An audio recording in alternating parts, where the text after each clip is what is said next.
बहुत जीव स्थापना निक्षेप को ही प्रतिष्ठा समझ लेते हैं, जबकि ऐसा है नहीं।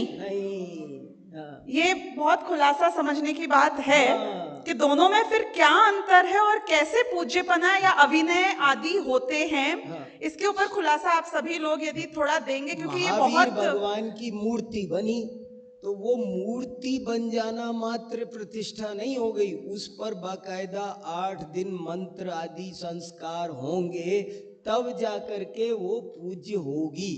एक नहीं तो घर घर में कितने चित्र लगे हैं, कितनी मूर्तियां रखी, 100 पीस में मूर्तियां रखी हुई हैं, सबके अर्घ चढ़ाने लगे। सब अष्टद्रव्य से पूज्य नहीं होते। अष्टद्रव्य से पूज्य होने के लिए प्रतिष्ठा शास्त्र की कसौटी पर खरा उतरना पड़ेगा। वहां कुछ रूल्स रेगुलेशंस बनाए हुए हैं, अन्यथा लोक व्यवहार खराब हो जाएगा। बहुत बढ़िया, धन्यवाद ये खुलासा के लिए। इसमें और भी अपेक्षित है आगे आने वाले प्रश्नों में, पर हम देखेंगे डॉक्टर दीपक जी इस बारे में हमें क्या खुलासा करेंगे। इसको मैं प्रथमान योग से बताना चाहूंगा। शुभम चरित्र सबने समझाई है, और शुभम चरित्र के मरण के प्रसंग में वह अंत में नमोकार मंत्र पानी से लिखना और वह पैर से मिटाने का प्रसंग वहां पर बताया। और जैसे ही वह ऐसे मिटाता है तो जो वो भवनवासी देव जो रसोई का जीव था, वह उन्हें मरण करा के उनकी आयु पूर्ण कराने में निमित्त बन जाता है। अब इसमें हम देखते हैं कि नमोकार मंत्र वह स्वयं, ये जितने भी अपने निक्षेप हैं, ये निक्षेपों से वस्तु स्वरूप को नए और निक्षेप से समझाया गया है। स्थापना निक्षेप में जब हम प्रतिष्ठा का, जैसे कि भाई साहब ने बताया, वह निश्चित ही पूर्ण महत्व रखता है। और परिणाम जुड़ना कि भाई हम साक्षात उस पाषाण में भगवान देखने की, भगवत पने की जो विधि है वह परिणाम जुड़े तो वह निक्षेप यथार्थ निक्षेप पने को प्राप्त होता है। बहुत बार एक स्टेच्यू रख दिया जाए और एक प्रतिष्ठित प्रतिमा रख दी जाए, और दोनों ही एक से दिखने पर हमारे परिणाम उस प्रतिमा में तो भगवत पने के जुड़ जाते हैं, और स्टेच्यू में एक साधारण सा उसी व्यक्ति का हो तो एक आदर सा साधारण सा ही रह जाएगा। भगवत पने का परिणाम जैसा स्थापना निक्षेप से प्रतिष्ठित प्रतिमा में आएगा वैसा नहीं आएगा। अब परिणाम आपके जुड़ गए हैं तो वह नमोकार मंत्र भी आपने जहां मन में अनादर का परिणाम कर दिया, भले वह पैरों से मिटाए चाहे नहीं मिटाए, हम तो कह रहे हैं उसने पाप का बंध तो मिटाने का परिणाम करते ही कर लिया। जैसे कि अध्यवसान मात्र, जो प्राणी मरे या ना मरे वह तो एक सेकेंड, हमारी आवाज जा नहीं रही है जूम पर, आप जरा चेक करेंगे जूम पे आवाज जाए तो हम आगे बढ़े। कुछ अटक गया है शायद। हाँ, आवाज रिकॉर्ड होना भी जरूरी है और जाना भी जरूरी है। चेहरा भले ही ना दिखे, आवाज जाना जरूरी है। बहुत बहुत मुख्य विषय है ये और आगे आने वाले और 2 प्रश्न। यदि सही हो जाए तो आप हैंड्स अप दे हमें। उसे जनरली मानने में दिक्कत नहीं है, उसे जनरल ठीक। ऐसे तो मान लो सोगानी जी ने किसी को कोई महावीर, अज्ञानी महावीर भगवान की फोटो पर भी अर्घ चढ़ाए, वो उसे उसके भाव का फल मिलेगा, और वो उस फोटो की अभिनय करे तो भी उसे फल मिलेगा भाव के अनुसार। लेकिन प्रतिष्ठा शास्त्र को इसलिए ही डेवलप किया कि हर चीज एक परेशानी का कारण न बने, स्वच्छंदाचार न मचे।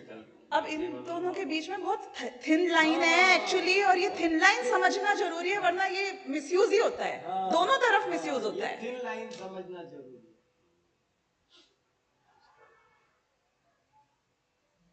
अब इसमें त्रिकाल चौबीसी की भी बता देता हूँ मैं कि किस तरह से वो ऐसा होता है ना, बहुत कुछ होता है। मान लो जैसे अखबार में महावीर भगवान, नहीं, वो मैसेज डालते जा रहे हैं, रुको रुको, नहीं आ रही है वो वहां से। हो गया, अब आवाज आ रही है हमारी आप लोगों को? आप चैट बॉक्स पे दिखा दीजिए।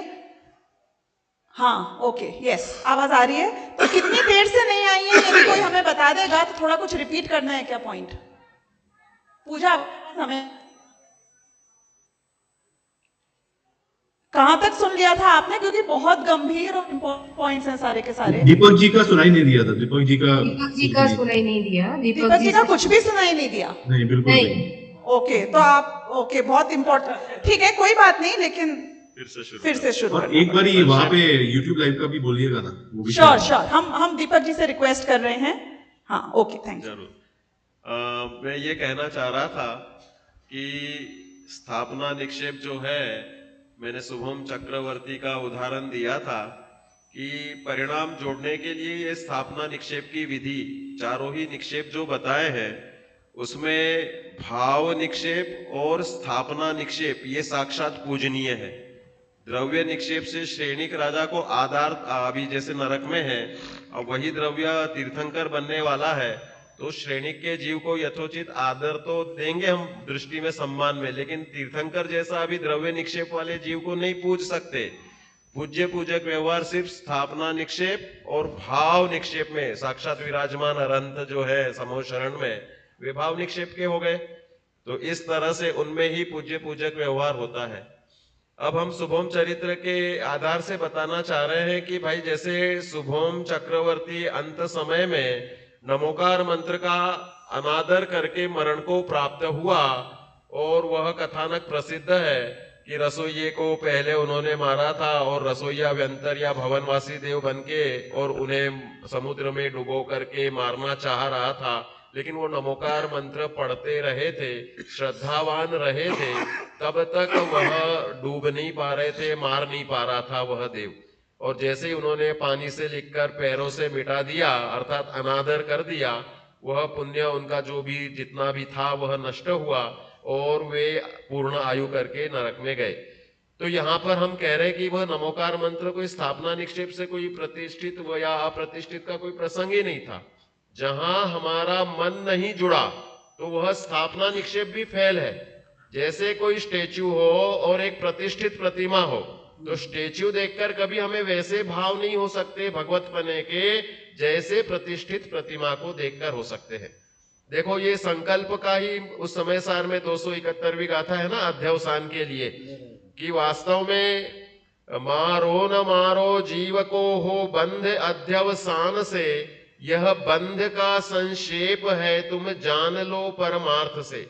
जो अध्यवसान मतलब संकल्प, मान्यता, अभिप्राय, परिणाम, भाव, चित 8 शब्द दिए हैं, तो वे सब हमारे परिणाम ही हमारे इस निक्षेप में कार्यकारी होते हैं, और वह परिणाम प्रतिष्ठित स्थापना निक्षेप की विधिवत की हुई प्रतिमा में जुड़ते हैं। इसलिए स्थापना निक्षेप से वह वस्तु पूजनीय हो जाती है, और उसके बिना का जितना भी व्यवहार रहेगा वह चरणानुयोग सम्मत नहीं है। कैलेंडर, फोटो आदि हमारे लिए एक दर्शनीय और याद करने के लिए स्मरणीय हो सकते हैं, लेकिन वंदनीय और पूजनीय व्यवहार तो प्रतिष्ठित प्रतिमा में ही होगा, अन्यथा सर्वत्र स्वच्छंदता का प्रसंग आएगा। इसलिए यह चरणानुयोग से भी स्पष्ट है कि प्रतिष्ठित प्रतिमा का ही वंदन पूजन योग्य है।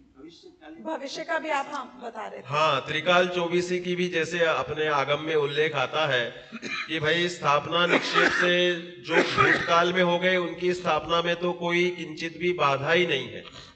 भविष्यकालीन 24 को जो आगम में वर्णन है उस रूप से जिनके स्पष्ट रूप से आगम उल्लेख प्राप्त होते हैं, उनकी प्रतिमा भविष्यकालीन 24 की भी त्रिकाल 24 जिनालय बनते हैं। और भरत चक्रवर्ती ने भी आदिनाथ भगवान के काल में ऐसा उल्लेख आता है कि 72 जिनालय बनाए थे, वे भी त्रिकाल 24 के थे।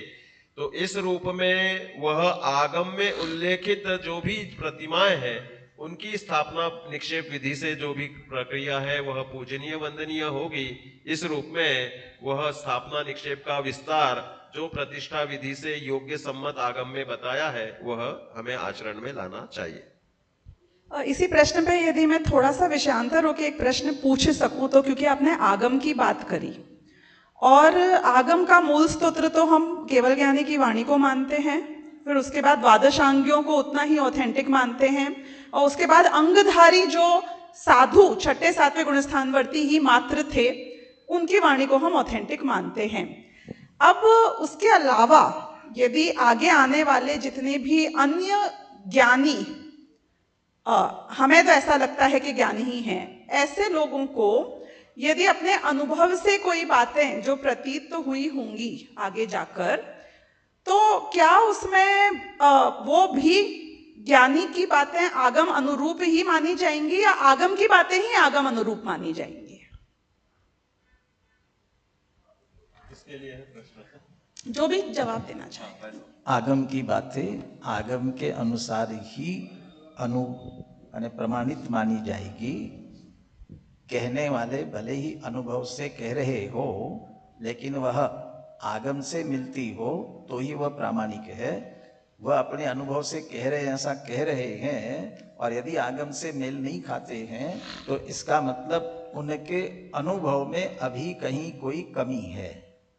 यदि अनुभव यथार्थ हो रहा है तो उनको वह अनुभूति वैसी ही होगी जैसे आगम में वर्णित है।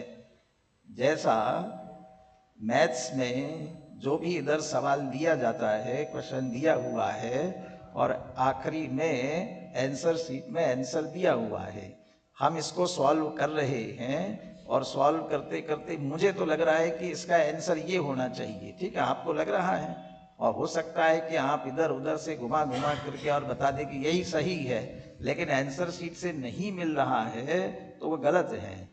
इसका अर्थ आपके मेथड में कहीं ना कहीं भूल है। वैसा ही वह अनुभव से कहने वाले आगम से नहीं मिल रहा है तो इसका मतलब उनका अनुभव अभी गलत है। उन्हें पुनः सावधानी से निर्णय करना पड़ेगा और आगम से मिलाना ही पड़ेगा, क्योंकि आगम कोई वैसा ही लिखा हुआ नहीं है।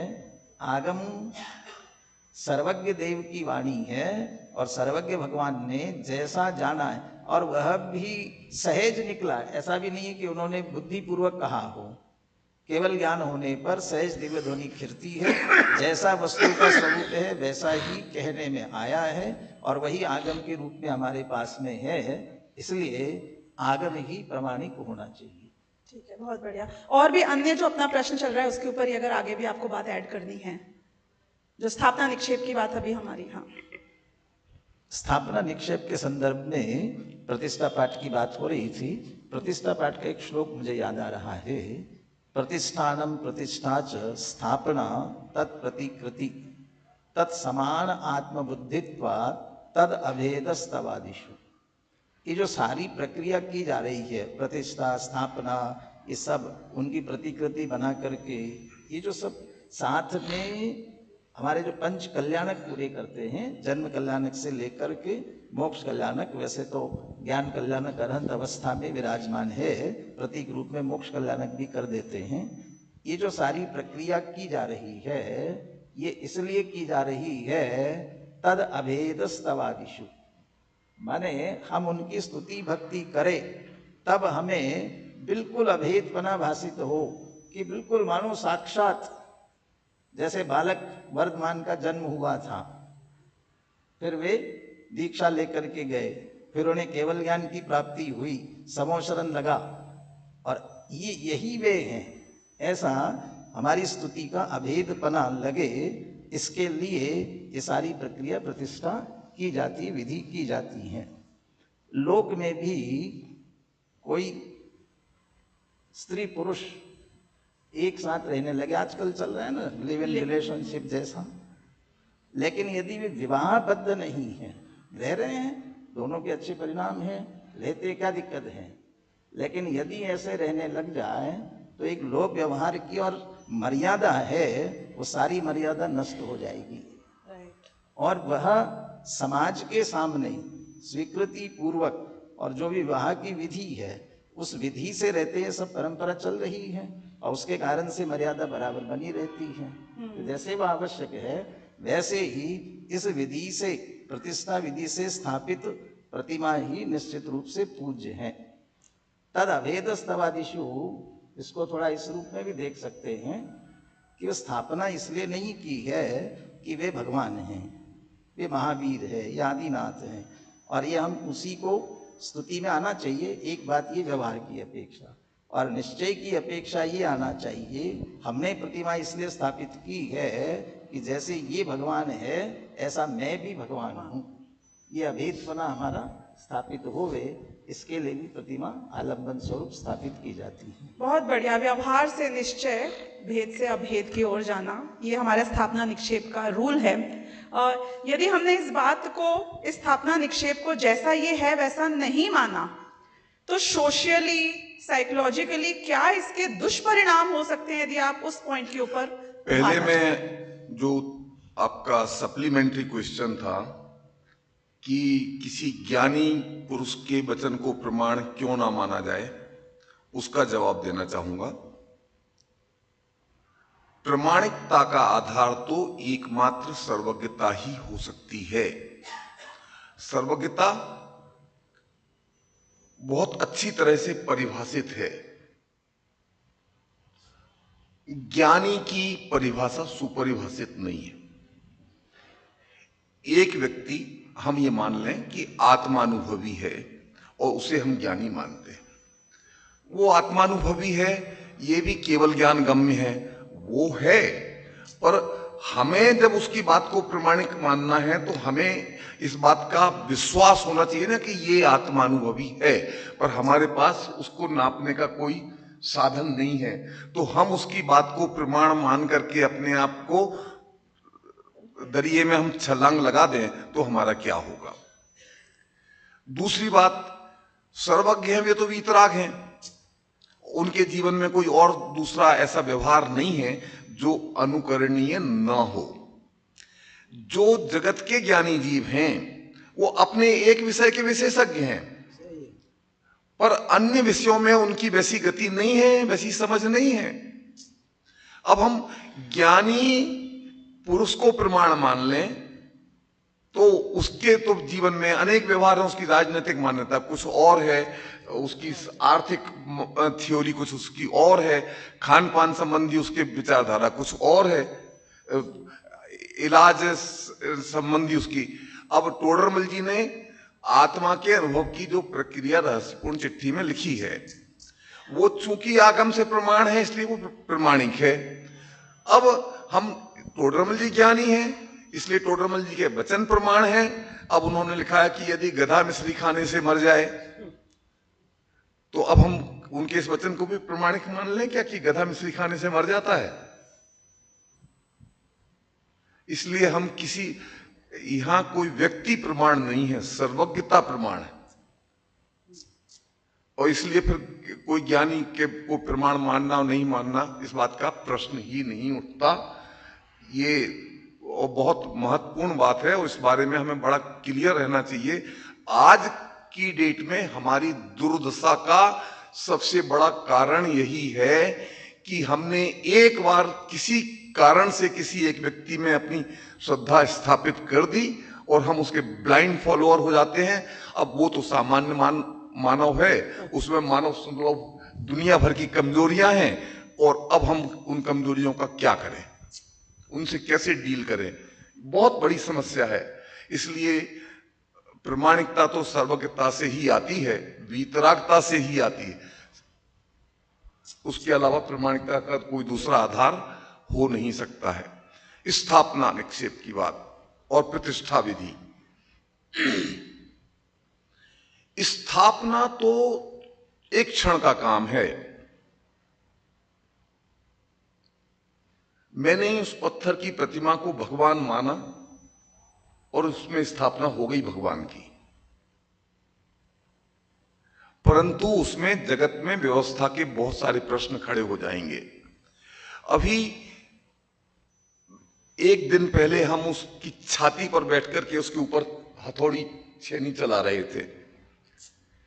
अभी एक घंटे पहले हमने उसकी गर्दन में चेन लपेटी और क्रेन से उसको उठा करके लाए, मंदिर में विराजमान करी और अपने ये भगवान है इनको पूजो।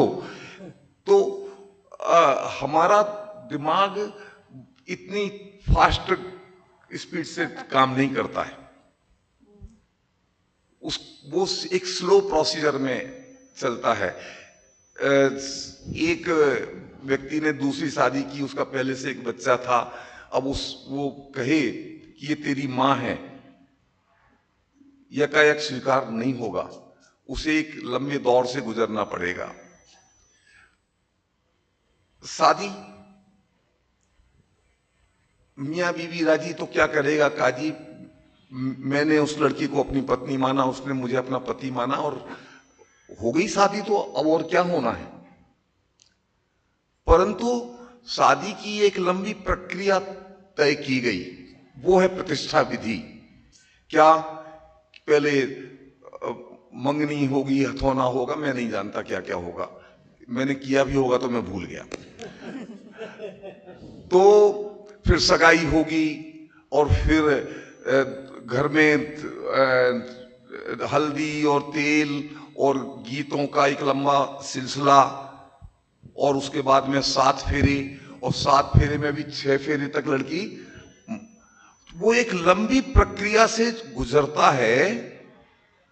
तो उसके दिमाग में ये बात अंकित होती जाती है कि कुछ हो रहा है, कुछ हो रहा है, कुछ हो रहा है, कुछ हो रहा है।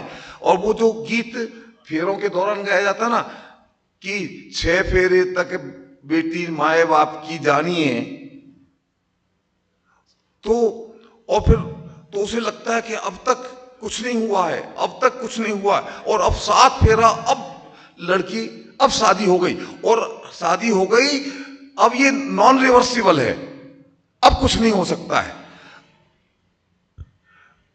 तो इतनी प्रतिष्ठा विधि से जब शादी होती थी तो वो शादी जीवन भर चलती थी, क्योंकि उनके बीच में कितने भी मतभेद हो जाएं, कितनी भी विषम से विषम परिस्थितियां आकर के खड़ी हो जाएं, परंतु उसके पास एग्जिट ऑप्शन ही नहीं था।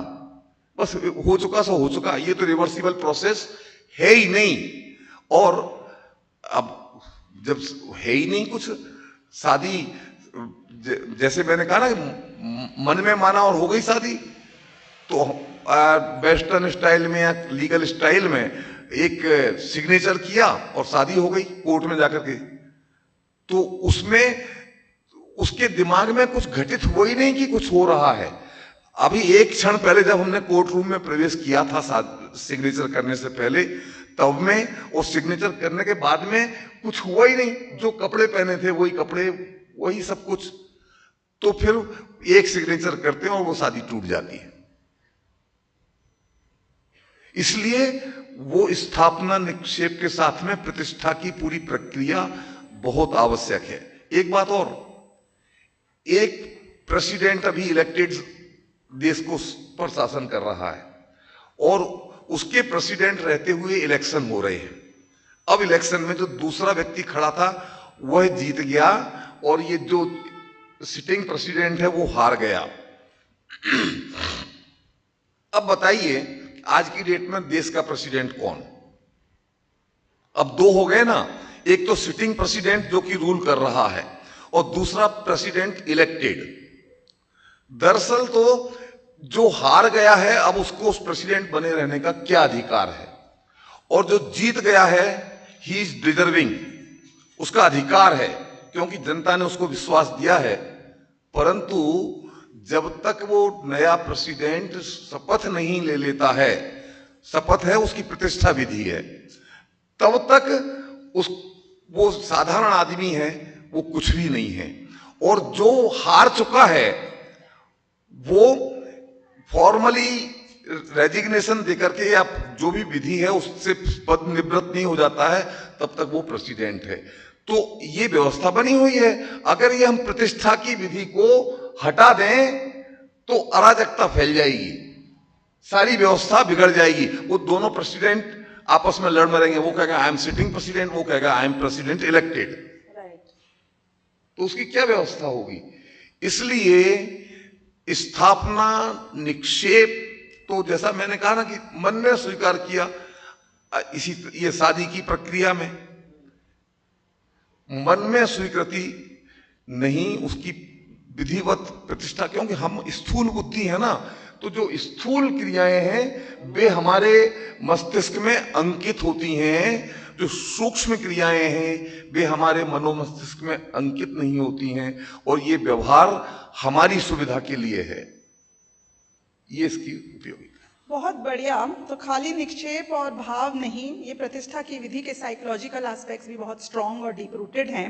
अब हमारे पास समय बहुत कम है और मेरे पास जो प्रश्न हैं वो बहुत प्रयोजनभूत और क्रिटिकल हैं। तो आप में से कोई एक जन चाहे लीड लेना तो भी ले सकता है, जरूरी नहीं कि हम चारों को ही, उसमें जो भी आपका ही चॉइस रहेगा। मैं क्विकली प्रश्न पूछ लेती हूँ। हाँ, जैसे जिसका भी। जैसे कि पॉइंट पहला तो अभी अभी हमने जो ये स्थापना की बात करी, देवशास गुरु की बात करी, सम्यक्त्व की बात करी और प्रामाणिकता की बात करी। अब काल दोष से बहुत कुछ बदल गया है। ऐसा शास्त्रों में आता है कि भाई चतुर्थ गुण स्थान के मुनिराज तो एकल विहारी हो लेते थे, उनका वज्र वृषभ नारा सहनन का शरीर होता था। अब पंचम काल में तो एकल विहारी मना है, वर्जित है, संघ में ही रहना है। पहले आप खा लेते थे 3 दिन में 1 बार भी, काल दोष से दिन में 3 बार में भी पेट नहीं भरता है, आदि आदि। तो काल से फर्क तो पड़ता है। अब यदि फर्क पड़ता है तो छठे सातवें गुण स्थानवर्ती मुनिराज, जिनको आपने देवशास गुरु में गुरु की तरह माना है, हमने माना है, अब वो तो बहुत दुर्लभ है, मुश्किल है और मिलते भी नहीं है। तो हम फिर देवशास गुरु की डेफिनेशन में काल की अपेक्षा थोड़ा हमें एडजस्टमेंट नहीं कर लेना चाहिए, क्योंकि इतना तो चलते ही है ना, नहीं तो काम कैसे होएगा। तो ये मेरा प्रश्न है। एक होए तृण काल मा परमारथनो पंथ, धर्म यह किसी भी काल में बदलता नहीं है। भाई इसके बाद का आने वाला काल छठवां काल है, जहाँ पर 4 चतुर्विद संघ का पूर्ण रूप से अस्तित्व ही नहीं होगा। पंचम काल में मुनिराज दुर्लभ है, साक्षात देव का समागम नहीं है। इस भीषण दूषम काल में जिन देव का जब हो विरह, तब मात सम उपकार करते शास्त्र ही आधार है।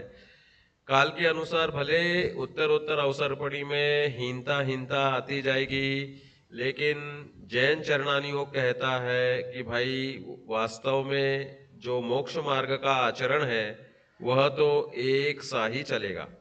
चतुर्थ काल के अपेक्षा से लोगों के संवहन मजबूत थे और पंचम काल में हीन होते जा रहे हैं, तो भी श्रावक धर्म और मुनि धर्म में किसी भी प्रकार का परिवर्तन का संभव नहीं है। मुनि संज्ञा या श्रावक संज्ञा जो आवश्यकता अनुसार लगभग 30 श्रावकाचार ग्रंथ उपलब्ध होते हैं और सबने एक मत से उसमें इस बात को तो लिया ही है कि यह मध्य मास मधु का त्याग और 5 औदुंबर फलों का त्याग, इनको इकट्ठा लेकर के किसी ने पंचानुव्रत जैसे समंत भद्र देव ने शामिल किए, बाद के आचार्यों ने काल के अनुसार देव दर्शन, जल गालन, रात्रि भोजन त्याग, इनको अष्टमूल गुणों में लिया है। तो ये सब विधि थोड़ी बहुत कम अधिक परिवर्तनशील होने पर भी मूल अभिप्राय और मूल आमनाय को, मूल आचरण को नहीं छोड़ती। इसलिए काल को वह डिस्काउंट का नहीं है। काल तो हमारा पूर्व का पाप का उदय है कि हमने ऐसे जघन्य काल में जन्म लिया है। फिर भी भाग्य का उदय यह कि हमें यह जिनवाणी मिली और उसके माध्यम से हम परिणाम सुधार रहे हैं। इसलिए काल के अनुसार कोई किसी प्रकार से डिस्काउंट नहीं है। हमें अपने परिणामों को इसमें संवहन में सुधारना होगा। एक बात और बताना चाहता हूँ, देवसेन आचार्य ने भाव संग्रह में लिखा है कि भाई 131 नंबर का श्लोक है कि जिसमें इस काल में हीन संवहन में किया हुआ पुरुषार्थ में जो निर्जरा कर्मों की होती है, वह चतुर्थ काल के 1000 वर्ष के काल में किए हुए पुरुषार्थ के समान है। ऐसे महिमा सूचक वाक्य भी हमें मिल जाते हैं। तो इसलिए परिणाम गिरने नहीं देना है, हमें अपना आचरण तो सुधारना है। बहुत बढ़िया। हाँ, इसे मैं थोड़ा स्पष्ट करना चाहूंगा कि हमें लगता है कि ये जीव की आचरण और व्यवहार की मर्यादाएं समय के अनुसार बदलनी चाहिए। जगत में 6 द्रव्य है ना, एक बात बताओ, क्या पुद्गल द्रव्य अपना स्वभाव काल के हिसाब से या क्षेत्र के हिसाब से बदलता है? धर्म, अधर्म, आकाश, काल, ये 5 द्रव्य क्षेत्र काल के हिसाब से अपना स्वभाव नहीं बदलते हैं, तो ये जीव द्रव्य अपना स्वभाव कैसे बदल देगा? मैं एक बात पूछता हूं कि यहां से चंद्रयान चंद्रमा पर गया, उसमें 100% एक्यूरेसी की जरूरत है। अगर उसमें 1% इनएक्यूरेसी हुई, मिस्टेक हुई तो मिशन फेल हो जाएगा, यान चंद्रमा पर नहीं पहुंचेगा। अब मैं अर्जी लगाऊं कि हम गरीब देश हैं, अविकसित हैं, हमारे पास उतना ज्ञान नहीं है, इसलिए हे चंद्रयान देवता थोड़े सा समझौता करो, हमारी बात मान लो, हम इतना एक्यूरेट चंद्रयान नहीं बना सकते हैं, पर तुम प्लीज प्लीज चांद पर पहुंच जाना, मिशन फेल मत करना। तो क्या वो चंद्रयान आपकी बात मान लेगा? ठीक है भैया, अगर आपकी क्षमता नहीं है, आपके पास अर्थव्यवस्था नहीं है, आपके पास ज्ञान नहीं है, टेक्नोलॉजी नहीं है, साइंस नहीं है, कोई बात नहीं, तो चांद पर जाना भी क्या जरूरी है? अगर आपके पास नहीं है तो आप नहीं जाओगे, है तो जाओगे। कोई वस्तु अपना स्वभाव क्षेत्र काल के हिसाब से बदलती नहीं है, वह है तो शाश्वत है। मूल बात में फर्क नहीं, थोड़ा तो फर्क होता है। बहुत देश बढ़िया। काल का प्रभाव थोड़ा तो आचार्यों ने भी माना है, लेकिन अभी दीपक जी ने बहुत बढ़िया शब्द का इस्तेमाल किया, भाई साहब ने भी किया, कि उसके मूल स्वभाव में अंतर नहीं आता है। बाकी तो आचार देश काल पर प्रभाव डालता है और डालता रहा है, और आगम को भी ये स्वीकार है।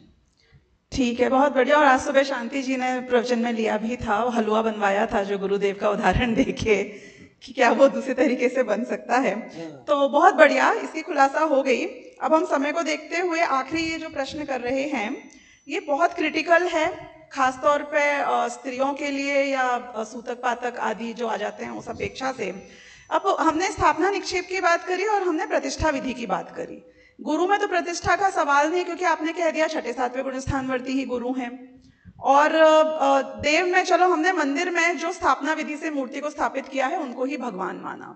अब शास्त्र में किसको स्थापना विधि में, क्योंकि उसकी तो प्रतिष्ठा होती नहीं है, किसको शास्त्र मानना, क्योंकि जितनी मर्यादाएं पूज्यत्व के कारण में शास्त्र की हमने बनाई हैं, उसमें अनदर लेवल ऑफ रेस्ट्रिक्शंस आचरण में चलते हैं, और इसमें लोगों को बहुत भ्रांतियां भी हैं।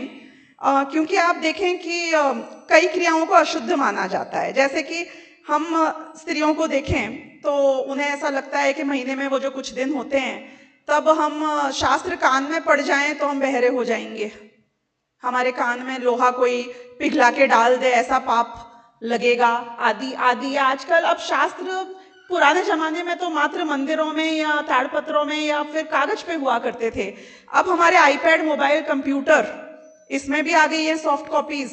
और अब वो मोबाइल भी शास्त्र है कि नहीं है, या फिर यदि जूम के ऊपर प्रवचन चल रहा है तो हम सुन सकते हैं कि नहीं सुन सकते हैं, आदि आदि। ये बहुत सारी जो अब जो पूज्यत्व जो हैं, हम उन्हें अशुद्ध नहीं करना चाहें, लेकिन अब शास्त्र की स्थापना कैसे होती है और क्या उसके नियम होने चाहिए, इस पे भी आप खुलासा डाल दें। देखो भाई, बहुत ही इम्पोर्टेंट है। दो बात, कम से कम दो प्रश्न तो बहुत इम्पोर्टेंट थे। एक तो इससे पहले वाला कि समय का, काल का प्रभाव पड़ता है क्या, मैंने इस पर बहुत सोचा है, बहुत नोट्स आगम के आधार पर बनाए हैं, और शास्त्रों में मुनिचर्या में भी इस रूप को बताया है, जिन कल्पी, स्थविर कल्पी, इस नाम से बताया है। तो एक तो वो विषय थोड़ा लंबा था, और मैं जब तक 15 मिनट नहीं बोलूँ ना, आपको भी तसल्ली नहीं होती। और ऐसे ही ये दूसरा पॉइंट भी बहुत बर्निंग पॉइंट है। मैं यूनिवर्सिटी में पढ़ाता हूँ, बहुत बच्चियाँ पढ़ती हैं, और वो रोज़ ये प्रश्न पूछती है, उनकी कल परीक्षा होती है, क्या क्या दिक्कतें आती है। तो इस पर भी मैं थोड़ा बहुत लंबे, मैंने खूब तो चिंतन किया है, खूब विद्वानों से परामर्श किया है। ये आराम से चर्चा करने का विषय है, पर एक लाइन बोल देता हूँ अव्वल उस्ताद के लिए। एक होता है धर्माचार और एक होता है लोकाचार। ज्ञानियों के जीवन में दोनों पाए जाते हैं, दोनों को मिक्स मत करो। धर्माचार धर्माचार है और लोकाचार लोकाचार है। न मेरे पास तो है समस्या, पर मेरा तो बोलने का मन नहीं कर नहीं, रहा। 2 मिनट में यदि आप खाली वो पॉइंट्स बता दें हाँ, जो नहीं, मुख्य मेरे हैं। हिसाब से ये सब लोकाचार की बात। देखो क्या होता है, सूतक पातक को अशौच कहते हैं, अशौच, और ये वैदिक परंपरा में भी मान्य रहा है। और दिक्कतें ये होती थी, पहले शास्त्र पांडुलिपियां होते थे, मंदिर में होते थे, जिसके यहाँ सूतक लगा है उसने उस चीज को छू दिया। अब दूसरा व्यक्ति उसे छूना भ्रष्ट होना, अपवित्र होना मानता था, इसलिए कहा जिनके सूतक लगा है वो मत छुआ करो। ऐसे करके सब आई, सारी व्यवस्थाएं इसी रूप में रही। अब आज वो स्थिति नहीं है। आप YouTube पर प्रवचन सुन लो तो मुझे कोई दोष नहीं नजर आ रहा। आप अपने घर पर रखे हुए शास्त्रों को पढ़ लो। एक लेडी यूनिवर्सिटी में प्रोफेसर है, वो क्लास ले कि नहीं ले मुझे बताओ। मैं एक लेडी कल प्रवचन सार कॉलेज में पढ़ाए कि नहीं पढ़ाए, अगर वो नहीं पढ़ाती है तो उसे अनैतिकता का दोष लग रहा है। आज की तनख्वाह तो ले रही है और पढ़ा नहीं रही है, और अगर पढ़ा रही है तो आप ऐसे दोष दे रहे हो। तो वो धर्माचरण की ये सामाजिक व्यवस्था थी। हमने उस सामाजिक व्यवस्था को, पहले भाषा ऐसी दी जाती थी, पहले तुलसी में अनेक रोग दूर करने की क्षमता है। अब ये भारत जैसा आध्यात्मिक देश, कोई तुलसी ऐसे ले नहीं तो भैया ये देव ये है फलाना है तो ले, गंगा में स्नान, ऐसी बहुत सारी क्रियाओं को धर्म से जोड़ जोड़ करके परोसी गई है।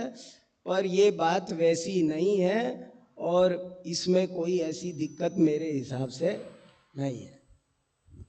ठीक है। हाँ, मैं 1 मिनट में इसमें ये कहना चाहूँगा कि देखो, हमारा अभ्यास, हमारी पढ़ाई इतनी तो होनी ही चाहिए कि भाई इन अशौच के दिनों में या महिलाओं को अशुद्धि के दिनों में साक्षात द्रव्य क्रियाओं का निषेध किया गया है। और मैं तो चूंकि चिकित्सक हूँ, इसलिए बहुत सारे ऐसे उदाहरण भी मिलते हैं कि हार्मोनल चेंजेस के कारण बॉडी से निकलने वाले रेडिएशन में बहुत सारे प्रभावशील तत्व होते हैं। तो इसलिए उन स्त्रियों के निमित्त से पापड़ अधिक लाल हो जाना दृष्टि मात्र पड़ने से, ये भी देखा गया है कि वो कमरे से निकली और वहां पर चेंजेस हो जाते हैं।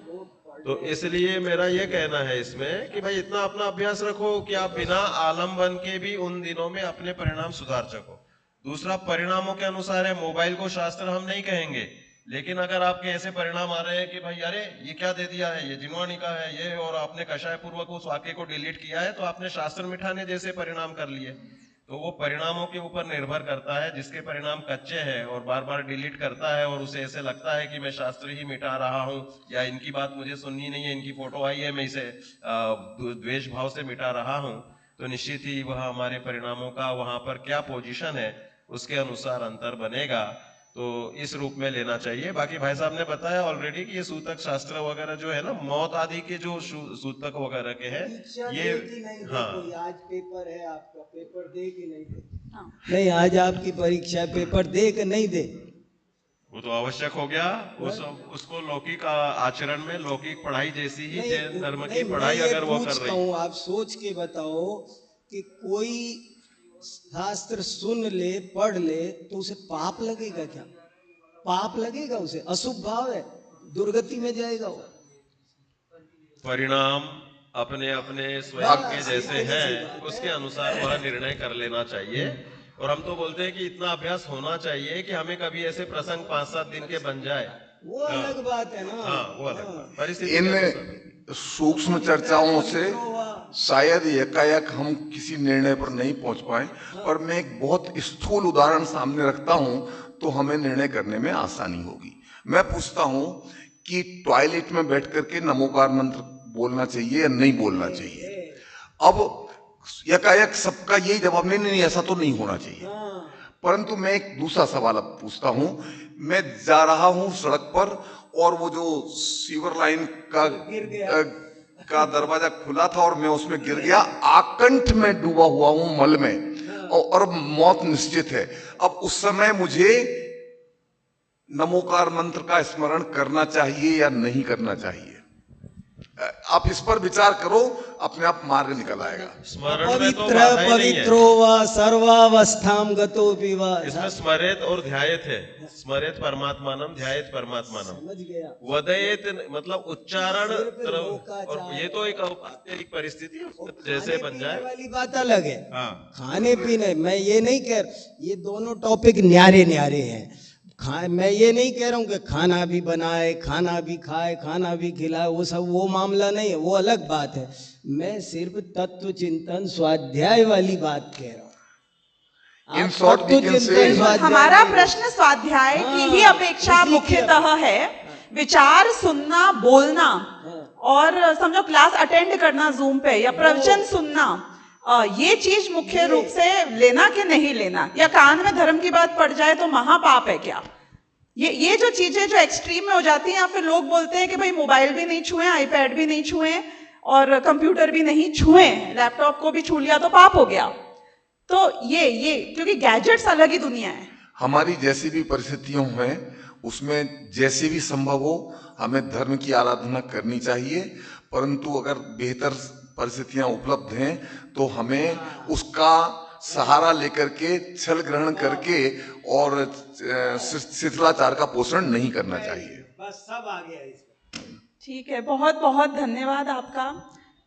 हमारे आज एक्सट्रीम टेक्निकल इश्यूज की वजह से, जैसा कि हमें पता चला है, ये बंद हो गया है, उनका कंप्यूटर शट डाउन हो गया है और आवाज नहीं रुक गई है। वो बोले सुबह 6 बजे से चल रहा है, कंप्यूटर शट डाउन हो गया है और जूम बंद हो गया है और नेट भी नहीं, कुछ भी नहीं चल रहा है, रिकॉर्डिंग नहीं हो रही है। अब वो नहीं, उनने मुझे बताया कि कहाँ तक, अभी अभी आके बताया है, तो इसीलिए फिर मैं इसको अभी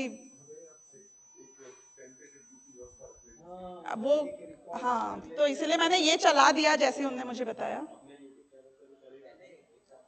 अब आपका YouTube चैनल ही टोटल लाइव वीडियो भी बंद हो गया। आपका बहुत बहुत धन्यवाद। आज एब्रप्टली ये थोड़ा इनफॉर्मल हुआ, पर इस विषय पे आगे हम चर्चा फिर करेंगे। ठीक है, थैंक यू। टॉपिक्स इंपॉर्टेंट हैं, सारे के सारे पॉइंट्स। हमने काफी इस पर